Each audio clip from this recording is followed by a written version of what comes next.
Eng birinchi Alloh taolo cheksiz maqtov shukr bo'lsin. Payg'ambarimiz Muhammad sallallohu alayhi vasallamga Allohning salomi va rahmat bo'lsin.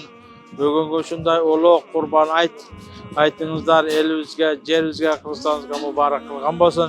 Shunday ulug' kunda baribir tilagan tilaklarimizni o'ylagan maqsadimiz Alloh o'zi bergan bo'lsin.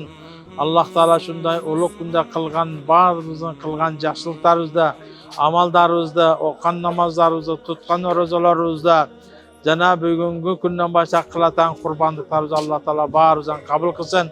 Alloh taolo mana shunday ulug' oylarda intimoq bilan, birimdilik bilan, iymonlik bilan yurishni Alloh barik nasib qilsin. Alloh taolo urushganlarda jarashtirishga, intimoq bo'lishlikka Alloh barimizga nasib qilsin. Ey mo'min musulmonlar, tug'anlar, albatta shunday ulug' oylarda kechirimli bo'lishligimiz, bir-birimizni kechirganimiz va bu eng yaxshi narsa ekan.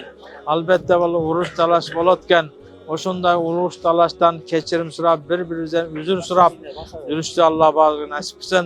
Alloh taolo barimizning qilgan ibodatlarimizni qabul qilsin. Ayda qurbon namozingizlar Alloh barimizga muborak, berekali qilgan bo'lsin.